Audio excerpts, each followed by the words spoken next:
गंगा नदी में वाराणसी से डिब्रूगढ़ के लिए रवाना हुआ गंगा विलास क्रूज क्या बिहार में फंस गया है?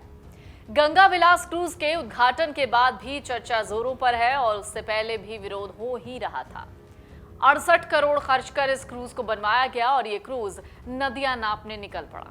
लेकिन बिहार में जो उससे सियासत गरमाई है, सवाल उठ रहे हैं कि गंगा की सफाई हुई या नहीं। दुनिया के सबसे लंबे रिवर क्रूज के रूप में अपने पहले सफर पर शुक्रवार को वाराणसी से रवाना हुआ एमवी गंगा विलास सोमवार को बिहार के छपरा में फंस गया। क्रूज को नदी किनारे लगना था, लेकिन किनारे पर पानी बहुत कम था, जिसकी वजह से वो फंस गया। वही नदी में पानी कम होने की वजह से क्रूज को किनारे लाने में बड़ी मशक्कत करनी पड़ी। जिला प्रशासन ने एसडीआरएफ की टीम के सहयोग से छोटी नावों के जरिए सभी सैलानियों को नदी के किनारे पहुंचाया। ऐसे में क्रूज घाट पर नहीं पहुंच पाया, जिसके बाद प्रशासन तुरंत अलर्ट मोड पर आ गया। एसडीआरएफ की टीम छोटी नाव के जरिए सैलानियों को चिरांद ले गई। यहां सैलानी चिरांद के पुरातात्विक महत्व को देखते नजर आए। दरअसल पानी कम होने की वजह से नाव को किनारे पर नहीं लाने का फैसला लिया गया था, लिहाजा क्रूज नदी में ही रोक दिया गया। एक छोटे जहाज के जरिए पर्यटकों को चिरांद लाया गया, जहां उन्होंने पुरातात्विक धरोहरों का मुआयना किया। हालांकि क्रूज के नदी में फंस जाने की खबरों का भारतीय अंतर्देशीय जल मार्ग प्राधिकरण, नौवहन और जल मार्ग मंत्रालय यानी IWAI की ओर से खंडन किया गया है। IWAI के चेयरमैन संजय बंदोपाध्याय ने कहा, गंगा विलास क्रूज अपने तय कार्यक्रम के मुताबिक पटना पहुंच गया। उसके छपरा में फंसने की खबरों में बिल्कुल सच्चाई नहीं है। IWAI के चेयरमैन ने कहा, गंगा विलास दुनिया की सबसे लंबी रिवर क्रूज यात्रा पर है। यह अपने निर्धारित समय के मुताबिक अपने आगे की यात्रा जारी रखेगा। इस दौरान अधिकारियों के ये बयान भी सामने आए कि दरअसल तकनीकी रूप से ये नदी के उथले किनारे पर नहीं जा सकता, इसलिए नदी गहरी नहीं है। वहां यात्रियों को साइट पर उतरने और देखने के लिए उथली नावों का उपयोग करना पड़ता है। मीडिया में आ रही खबरों के मुताबिक पीपा पुल को खोलने के बाद दोपहर को करीब 3:30 बजे क्रूज को रवाना किया जा सका। लेकिन सवाल है कि रूट का निर्धारण पहले से तय था, साथ ही रूट का सर्वे भी कराया गया, तो नदी में जहाज फंसा तो फंसा कैसे?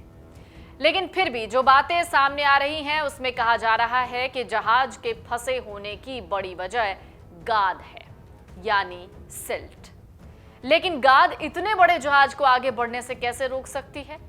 चलिए जरा ये भी जान लीजिए कि आखिरकार गंगा में गाद की यानी गंगा में सिल्ट की ये कैसी समस्या है। गंगा बिहार के ठीक मध्य से होकर गुजरती है। ये पश्चिम में बक्सर जिले से राज्य में प्रवेश करती है। भागलपुर तक करीब 445 किलोमीटर की दूरी तय करते हुए झारखंड और फिर बंगाल में एंटर करती है। जानकार कहते हैं कि गंगा बिहार में प्रवेश करने के बाद चौड़े इलाके में फैल जाती है। नदी के बीचों बीच बड़े बड़े अस्थायी टापू बन जाते हैं। एक्सपर्ट कहते हैं कई साल पहले गंगा की गहराई 9 से 10 मीटर हुआ करती थी और अब यह सिमट गई, रह गई 4 से 5 मीटर। उत्तर प्रदेश से बिहार तक नदियों में गाद की बड़ी समस्या है। समय समय पर गंगा नदी में गाद को हटाने के लिए ड्रेजिंग मशीन का इस्तेमाल करना पड़ता है। दरअसल ये समस्या बीते 2 दशकों से चली आ रही है।